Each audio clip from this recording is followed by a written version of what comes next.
E a notícia de hoje, vem desde ontem à tarde, entrando pelo dia de hoje, algumas decisões do governo, decreto assinado pelo presidente Lula falando sobre garimpo ilegal em terra Yanomami. Nós tivemos na programação do Grupo Bandeirantes uma entrevista com o ministro da Defesa, o José Múcio Monteiro. Ele falou sobre alguns desses temas e falou sobre o governo federal garantir o empenho das Forças Armadas para combater o garimpo naquela região. Vamos ouvi-lo. Presença do Exército, que é um trabalho de campo. A Marinha vai fazer o trabalho através dos rios, porque eles têm barcos, são balsas de exploração que precisam ser confiscadas. A Aeronáutica vai fazer, não só vai possibilitar o acesso, porque tem aldeias que só se chega de helicóptero, e a Aeronáutica vai também controlar o espaço aéreo. Qualquer voo suspeito vai ser obrigado a desviar a rota e pousar num campo para ser identificado, numa pista para ser identificado. Na semana que vem, o ministro da Defesa vai acompanhar em loco os trabalhos das Forças Armadas em Roraima. Membros do Ministério da Saúde também vão participar do esforço federal para resgatar indígenas e Yanomamis com doenças ou com quadro de desnutrição. José Múcio Monteiro espera que seja uma operação tranquila, mas não vai hesitar em responder à altura, disse ele, caso os garimpeiros ilegais resistam. A presença do garimpo ilegal é muito forte. Eles têm helicópteros, aviões, armamentos pesados e nós vamos precisar enfrentar esse problema. É a única forma de se safar esse problema, porque os índios verdadeiramente foram vítimas deles. Tomara que seja de uma forma não tão drástica, mas se for necessário, sim, nós precisamos cortar aquele mal pela raiz. Sobre a recente troca de comando do Exército e possíveis equívocos do governo nos atos golpistas em Brasília, o ministro da Defesa preferiu desconversar. Na entrevista exclusiva ao Band News TV, José Múcio Monteiro não quis apontar o dedo para ninguém, pelo contrário, diz que foi um conjunto de erros. O ministro ainda ressaltou que não é verdade a informação de que Lula teria dado aval para o Exército desmontar acampamento golpista só num dia depois do ataque. O presidente Lula sempre desejou desmontar aquilo. Eu conversei muito com aquele povo, sabia da dificuldade de desmontar aquilo, porque aquilo era uma coisa muito mais sólida e muito mais organizada do que uma simples manifestação de civis. Acho que tudo aconteceu na hora correta. Talvez o erro maior tenha sido as pessoas que chegaram de ônibus com aquela quantidade enorme terem entrado lá no acampamento. Se você perguntar qual foi o meu erro maior, talvez tenha sido esse, ou de quem não cumpriu, ou de quem não percebeu. O Zaidan, sobre a questão dos Yanomamis, o presidente Lula já tinha falado sobre restringir o tráfego aéreo, o tráfego por rios também, e criar restrições intensas para que o garimpo não vá adiante e seja retirado de lá com essa ação que envolve as Forças Armadas. O ministro José Múcio deixou claro aí que espera que não haja nenhum combate mais intenso, mas diante da estrutura do garimpo nessas áreas, é meio possível pensar de que isso pode acontecer sim, esse tipo de conflito direto entre as forças do Exército e do garimpo ilegal. É verdade, Ronald, mas a presença das Forças Armadas, ela vai inibir a ação desses grupos criminosos, né? Não há a menor dúvida. É bom lembrar que o problema é muito antigo, sempre houve a ideia de que era preciso responder eventualmente a acontecimentos mais graves, então um assassinato, aí havia uma investigação, a Polícia Federal ia lá e tal. Vez ou outra, as Forças Armadas para questões de fronteira, né, principalmente relacionadas ao tráfico. É bom lembrar que já havia há anos a autorização para a abordagem a aeronaves e aquele troço. Você entra, vem o caça e faz o sinal para que o sujeito aterrisse. E aí eles vão ver o que tem no avião, quem é o piloto, quem é que ele transporta, ou o que ele transporta, que autorização existe, se é um voo legal ou não, autorizado ou não, essas coisas todas. Se ele não obedecer, ele pode ser abatido. Essa autorização existe faz tempo. Agora, a presença, ela é tímida. E exige dinheiro, exige recurso. E aí o que acontece? Você pega o tamanho, a gente sempre lembra aqui, a Amazônia brasileira tem mais de 4 milhões de quilômetros quadrados. Apenas a Amazônia legal, a Amazônia das florestas e rios, é uma imensidão formidável. A Amazônia, no seu total, o que ela tem no território conjunto de 9 países, ela tem 6 milhões e meio de quilômetros quadrados. É um negócio impressionante, né? O Brasil tem 8 milhões e 500 e é um dos maiores países do mundo. Em terras contínuas, o quarto, em descontínuas, o quinto. E a Amazônia tem 6 milhões e meio. É um mundo. E não é um mundo asfaltado, né? De terrenos planos, onde você vê o horizonte, fácil de você fiscalizar, vigiar. Isso não existe. É tudo muito difícil, intrincado. Então, diversos povoados só podem ser visitados ou com embarcações, né? Você vai pelo rio, ou com avião. E tem de ser um avião pequeno, ou helicóptero. E grupos criminosos têm toda essa estrutura. Eles têm pistas de pouso, eles têm helicópteros, como disse aí o Múcio, eles têm avião de pequeno porte, até para transportar, porque há também a ação de contrabandistas e a ação do tráfico de drogas. Isso não há dúvida. Há, inclusive, embates entre grupos ilegais que atuam na área da mineração, do corte de madeira, da pesca, da caça, em lugares onde isso é proibido, ou usando instrumentos proibidos, e muitas vezes há confrontos armados com traficantes, na disputa ali por territórios na Amazônia. E, além disso, todos eles têm dinheiro. E o dinheiro compra silêncio, o dinheiro muitas vezes compra o fiscal, compra até gente graúda em Brasília, porque eles têm muito dinheiro. E não adianta imaginar que com a estrutura atual será possível fazer esse trabalho. E a FUNAI foi desidratada. Basicamente, só não fecharam a FUNAI porque seria algo escandaloso, mas ela foi desidratada. Ela tem poucos recursos e poucos fiscais para o mundo, para fiscalizar um mundo. Não é para fiscalizar uma cidade, não é para fiscalizar um território ali tranquilo, sossegado, com ampla visibilidade, com estradas, com fácil locomoção, não.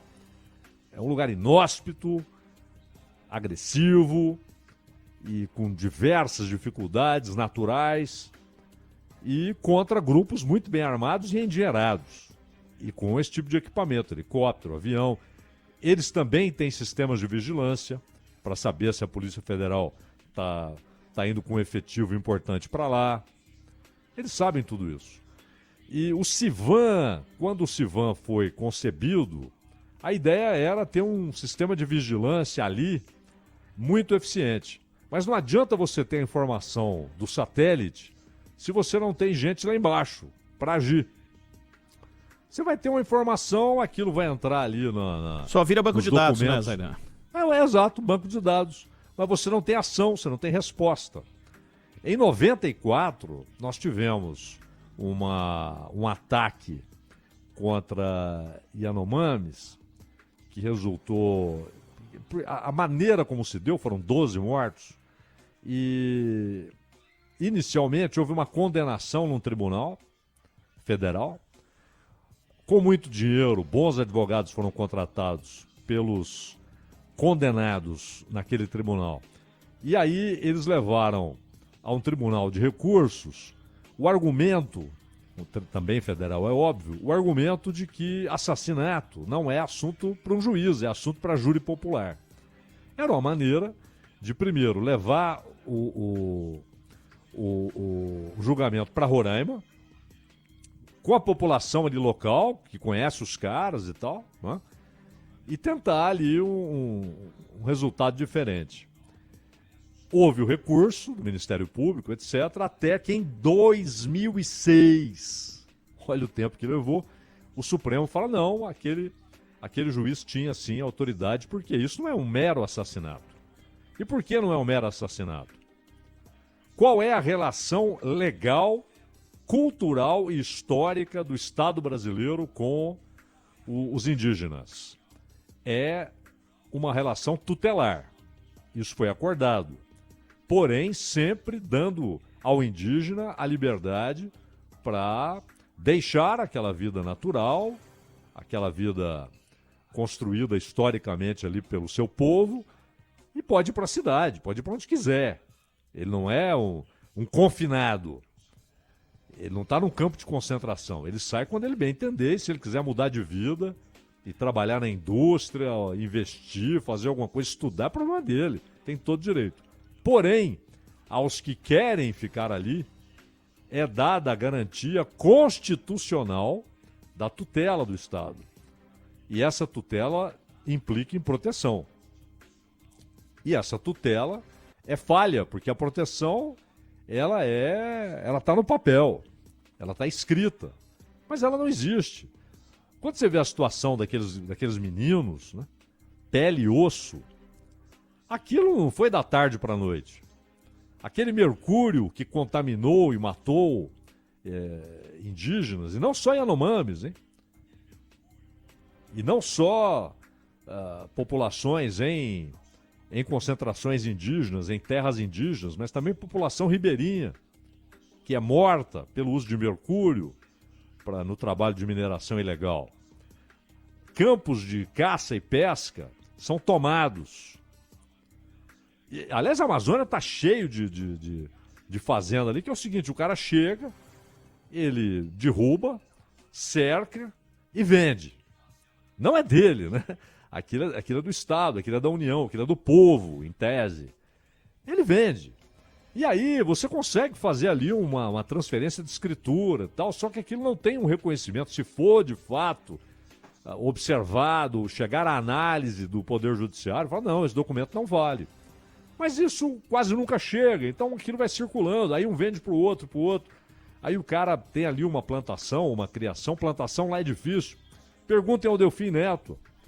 O Médici, sobrevoando o Nordeste, não era a região amazônica, ele falou assim, nós precisamos construir uma estrada que ligue o Nordeste à região amazônica para que as pessoas que estão aqui em terras difíceis, áridas, possam ir para a Amazônia, onde falta gente, e possam produzir lá, tentar adquirir alguma riqueza com produção e tal.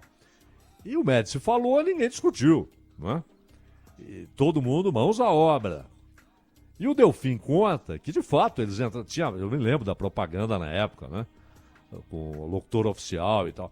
Eles abriram a Transamazônica e começaram a derrubar árvores ali nos limites ali da Transamazônica para plantar. Aí descobriram, óbvio, que aquela terra não tinha fertilidade. Ela tem aquelas árvores que lá estão, aquilo é a floresta nativa. Se você derruba aquilo para plantar outra cultura, dificilmente você vai ter sucesso. A não ser em algumas áreas, no Pará, em Roraima, você tem algumas áreas. Mas o grosso da floresta não é para cultivo de coisa alguma, é para a floresta, exclusivamente. Isso é maravilhoso, né? Só ela é viável ali, isso é fantástico.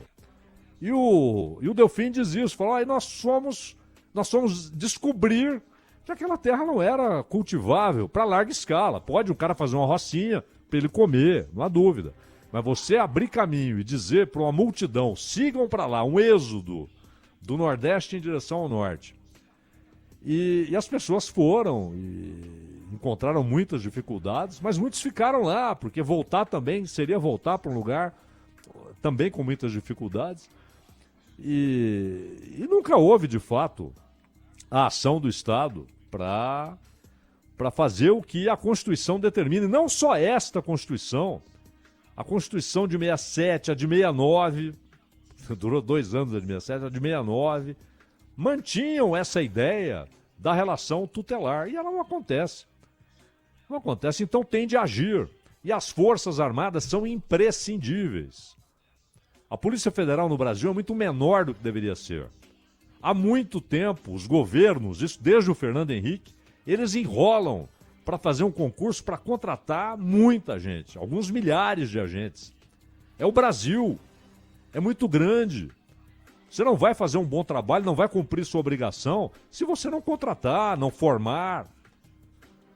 Não tiver uma Polícia Federal forte. E lá na região amazônica, pelas dificuldades naturais, as Forças Armadas são imprescindíveis. Então essa medida provisória é um MP, né, Ronald? Isso. Ela é imprescindível. É imprescindível. Demorou demais. Essas medidas são óbvias. Se não fizer isso, não vai cumprir com aquilo que a Constituição ordena ao governo. Que ele tenha a capacidade de proteger as populações indígenas. E o que a gente está vendo lá é um massacre. É um massacre. E muito pior do que os anteriores, né? Porque esse é o tipo de massacre que visa exterminar. É um crime muito grave. Você não pode tratar isso só com um discursinho. Tem que colocar as Forças Armadas lá, porque o jogo é pesado, os caras têm dinheiro, têm armas, têm estrutura.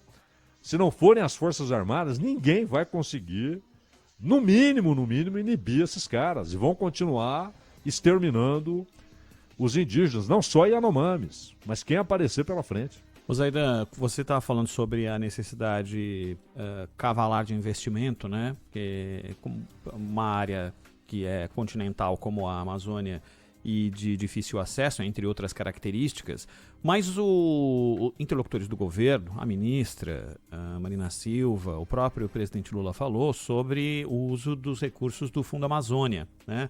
Tem uma grana que tinha ficado fora de uso, porque os países deixaram de fazer essa participação.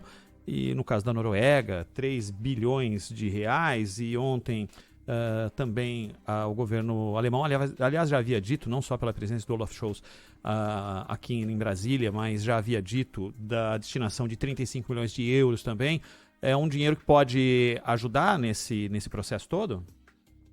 Ajuda, pode ajudar. Por incrível que pareça, há pouco tempo essa grana ficava limitada pelo teto, né? Isso. Ajuda, mas tem dinheiro, sabe? Tem dinheiro. Pô, o ministro das Comunicações aí, o Juscelino Filho, ele não usou lá o orçamento secreto para asfaltar lá as 8 fazendas dele com 50 milhões e ainda ligar as fazendas ao aeroporto da família. Ah, mas a prefeita que pediu, a prefeita é irmã dele. Quer dizer, os caras usam o dinheiro público, o dinheiro do povo, como se fosse deles, né? Como se fosse ali uma distribuição dentro da casta. Uma distribuição ali na oligarquia, do dinheiro que é do povo. Tem dinheiro. Isso quando tem o nome do deputado ou de quem quer que seja, né? Que pode ser um nome incerto e não sabido, né, Zaidan? Exato, tem também o assinante. Né? Assinante. Ou a assinante, né? Mas é impressionante, o dinheiro tem. Agora, você tem de estabelecer prioridade, não é? Tem aquele velho chavão que governar é estabelecer prioridades. Essa é uma prioridade, é uma obrigação. Tem um povo sendo exterminado. Isso não é brincadeira, né?